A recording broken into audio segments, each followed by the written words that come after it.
Década de los 80 y los albores de la globalización en Honduras, presentado por Alejandra Sofía López Santos, clase de Historia de Honduras, y licenciado Claudio Roberto Girón Ortiz. Transición del gobierno militar a un gobierno constitucional.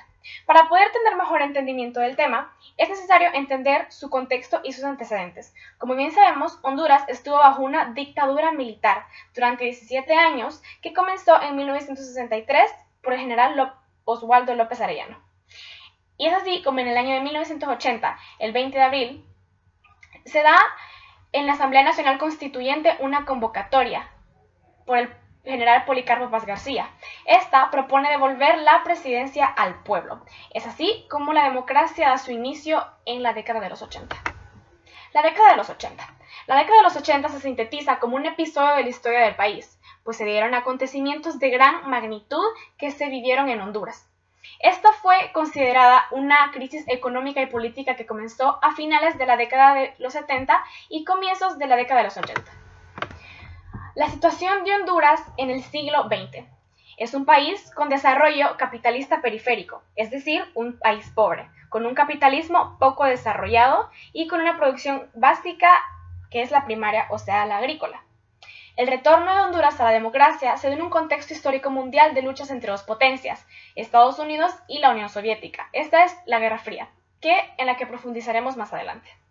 Se enfrentan conflictos con países vecinos para enfrentar las fuerzas de izquierda que van en crecimiento, apoyadas por la Unión Soviética. Durante este proceso democrático hubieron ciertas características que caben ser resaltadas. En primer lugar, la sociedad civil desorganizada, dado a las diferentes circunstancias que se vivían en los años 80.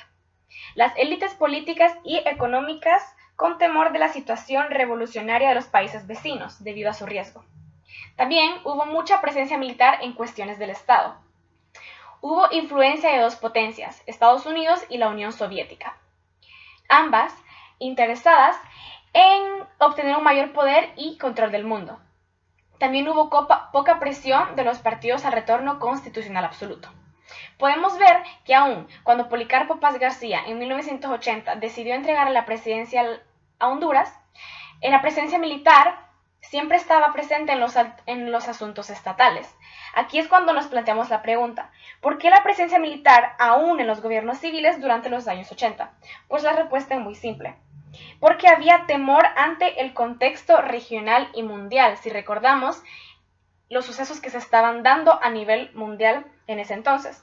Los partidos políticos en los años 80 consideraron que las Fuerzas Armadas era la principal garantía de la democracia, bajo la organización y estrategias que presentan. Contexto histórico: la Guerra Fría. En el continente se vivieron problemas con la extensión del socialismo de la Unión Soviética. La Unión Soviética luchando para expandir el socialismo y Estados Unidos luchando para evitar su expansión. Es así como queda en el rol del territorio hondureño prestar su tierra para la base ofensiva contrarrevolucionaria. Este es el ejemplo de Palmerona, esto dañando la soberanía nacional.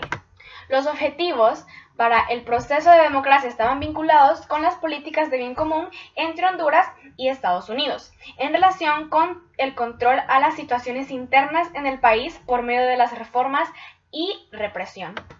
Ambas potencias durante la Guerra Fría, luchando para mantener un mayor control sobre el territorio. En el caso de la Unión Soviética, financia los movimientos de izquierda en Centroamérica, y Estados Unidos desarrolla una estrategia para combatir estas guerrillas, y para esa estrategia va a utilizar el territorio hondureño como un eje central de lo que sería dicha estrategia. Conflicto histórico en Centroamérica durante la década de los 80. Se da la consideración de la guerrilla sandinista contra Somoza. Fue esta una alarma en la que la Unión Soviética estaría promoviendo movimientos revolucionarios en la región y alentando la idea del socialismo. Fue este triunfo en Nicaragua, como es la culminación con el régimen corrupto de Somoza, lo que motivó la creación de organizaciones político-militares en Centroamérica. También hubieron desigualdades sociales. Había represión militar contra movimientos revolucionarios y se da el desarrollo de medidas políticas de control impuestas por Estados Unidos en Honduras. Un ejemplo de esto es la doctrina de seguridad social, en la que la desaparición de personas fue una práctica muy común en Honduras durante la década de los 80. Entonces, entre 1980 y 1989, habían 184 personas desaparecidas.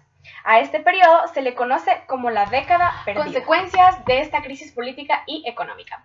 Esta crisis política de 1980 generó un ambiente de inestabilidad en la región. Afectó en aspectos políticos. Las relaciones diplomáticas entre países centroamericanos se vieron afectadas por las guerras y hubo gran cantidad de muertos, mutilados y desaparecidos. En aspectos económicos, la economía se estanca y la deuda externa se incrementa. Y en aspectos fronterizos, hubo violación a la soberanía al instaurar la base militar de Palmerola en nuestro país, y las fronteras fueron minadas para detener el ingreso de los revolucionarios al territorio. Todo esto como medidas de control ante los movimientos revolucionarios y el socialismo que estaba siendo promovido por la Unión Soviética. Situación económica y globalización. La ausencia de un programa nacional de desarrollo permitió que a finales del siglo XIX las élites gobernantes y el sistema político estuvieran sujetos a la influencia de las compañías bananeras y mineras. Después de la Segunda Guerra Mundial, fueron los organismos financieros internacionales quienes intervinieron e impusieron sus exigencias en nuestros países. Desde la década de 1980, estos hacen recomendaciones a los gobiernos centroamericanos orientados a la promoción del neoliberalismo. Estas estrategias tienen una base en Programa de Ajuste Electoral PAE en América Latina y globalización. Los PAE contemplan liberación del mercado eliminando el control de los precios, privatización de las empresas gubernamentales, reducción del aparato estatal, legislación favorable a las inversiones extranjeras. Sin embargo, los PAE no tuvieron un impacto social efectivo debido a su tendencia al parcialismo entendido como la búsqueda de desarrollo y beneficio restringido con poca proyección social. La globalización es una tendencia económica mundial que inició en la década de 1970 y consiste en libre traslado de capital y mercancía y el estímulo de relaciones económicas con bajos aranceles. En conclusión, la crisis política centroamericana y especialmente hondureña vino acompañada de muchas dificultades de tipo económico, político y social para todos los países, algunos sufriendo de guerrillas y, en el caso de Honduras, su territorio fue utilizado como base militar, debilitando la soberanía nacional. Aunque la Guerra Fría fue un acontecimiento entre dos potencias, la región centroamericana se vio gravemente afectada. La década de los 80 trajo consigo crueldades, debido a la práctica de desaparecer personas por cuestiones políticas.